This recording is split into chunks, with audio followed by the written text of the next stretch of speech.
Let's discuss a few study strategies for better preparing for your Encore exam. Number one, I would like you to get really comfortable with the topics on which you might be tested. I want you to print out the exam blueprint, and I'll give you a link for that in just a moment.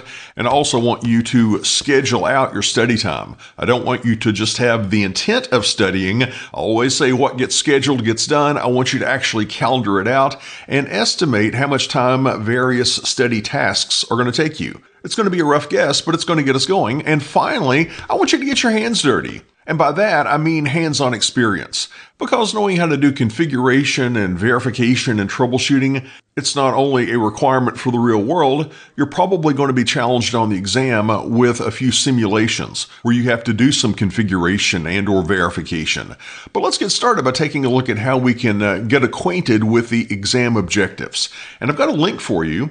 If you go to kwtrain.com/350-401, that's the exam number of the Encore exam, that will give you a PDF that you can download that gives you a very detailed listing of the exam topics. All those topics are grouped into higher level objectives though. Let's take a look at those now. The first one is architecture, making up about 15% of the exam.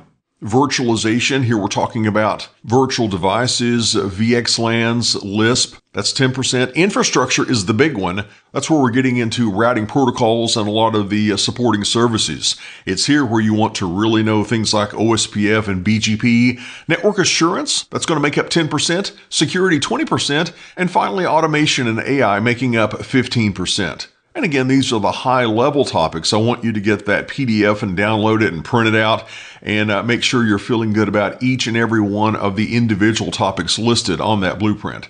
And I'd like you to make an estimate of your study time. It's not going to be perfect, but let me go through an example that I might personally use.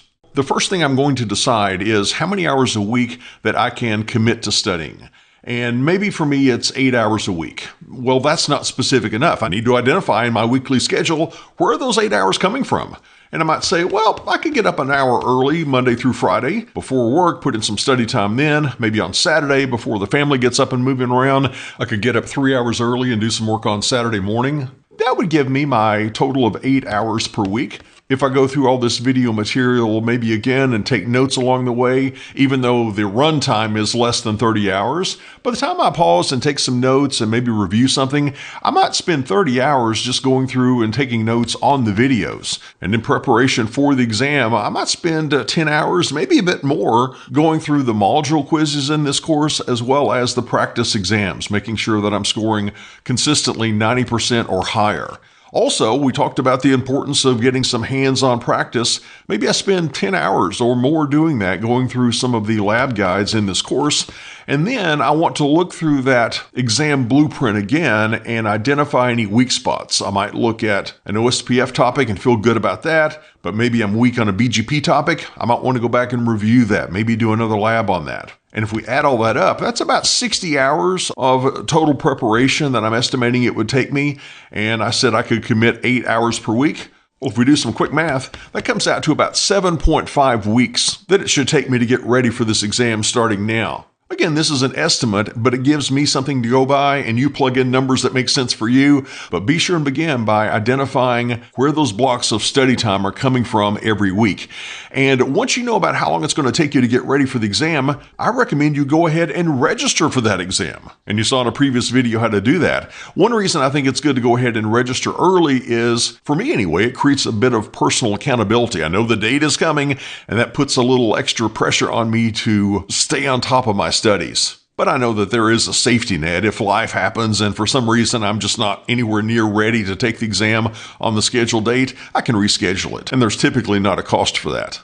And another reason to schedule early is if you're going to a Pearson VUE testing center, you're not taking it from your home or your office, then their available seats might be limited. And by scheduling further in advance, you've got more flexibility about which testing center you can use and what date and time you want to take your exam. And finally, we mentioned that we need some hands-on experience. We want to get our hands dirty. There are different ways of doing that. Number one, you might have a company with some extra equipment and you could use some of that non-production equipment to set up your own lab. Maybe they let you take the equipment home. Of course, this is with the approval of your boss. But this strategy really served me well as I was preparing for my first CCIE. There was some extra equipment at a company where I worked, and they let me borrow it. Let me borrow it for months, and I set up a home lab, and I gave it back when I was done. Something else you could do is buy your own home lab. And I did that for my second CCIE. I spent, I think, about $10,000 building out a collaboration or a voice lab at the time it was called. And I mostly did that by buying used equipment online, a used server to put my VMs on, some used routers and switches. And the good news is, after I passed my CCIE, I was able to resell that equipment for nearly the price I had paid for it. There was very little, if any, depreciation, so it was not a very costly experience to buy my own home lab. But for most people, I recommend that you use an emulator. And an emulator is actually running Cisco IOS. It's not simulating it like Cisco Packet Tracer does. That makes it feel like you're in a Cisco IOS environment. With an emulator, you really are. And the big flagship emulator that Cisco has these days is CML, Cisco Modeling Labs. And if you get the personal version of Cisco Modeling Labs, that gets you 20 different nodes that you can use to set up your topologies, which should cover as big of a topology as you might need for the Encore exam. And I'll put a shortcut link on screen where you can go check out that personal edition. At the time of this recording, it's $199 US per year. And to go purchase that, you can go to kwtrain.com/CML-personal, and that will redirect you to the page on Cisco's site where you can purchase the personal version of Cisco Modeling Labs. Or you might want to try out the free tier version of CML. Cisco recently made that available. I've got a link for you on screen where you can go sign up for that. Just go to kwtrain.com/CML-free. That's going to give you 5 nodes. And you can have as many unmanaged switches as you want in that topology, but it's going to give you 5 nodes, and that node might be a Linux server, it might be an iOS router running virtually, it might be a virtual Cisco iOS switch. You are somewhat limited though as far as the nodes you have. It doesn't come with the Catalyst 8000 image like you get with the personal version, so there are some things you might not be able to do. You probably are not going to be able to do an ERSpan lab with the free version. You're not going to be able to do NetConf or RESTConf with the free version. However, there are a ton of topologies you can set up for free. For your switching labs, you could do Ether channel and spanning tree protocol. You can configure OSPF with routers and BGP. There's a lot you can do with this free version and 5 nodes at your disposal. But whatever you decide is your best way to get hands-on experience, I encourage you to definitely get that hands-on experience and leverage the lab guides throughout this course to help you set up some base topologies and guide you through some very Encore-related configuration tasks. Now let's sum up the big 3 things I want you to do to get ready for the Encore exam. Number 1, get to know the topics. And I gave you a link where you can go out and download from Cisco's site the exam blueprint for exam 350-401. Again, that link was kwtrain.com/350-401. We talked about the importance of scheduling your study time, starting off with an estimate of how many hours you can commit to study per week, identifying where those blocks of hours are in your weekly schedule, and then estimating things like how long are you going to spend going through the videos, on the hands-on, on reviewing weak spots, on going through practice questions and practice exams, and then you total all that up and figure out about how many weeks is it going to take you to prepare for this exam.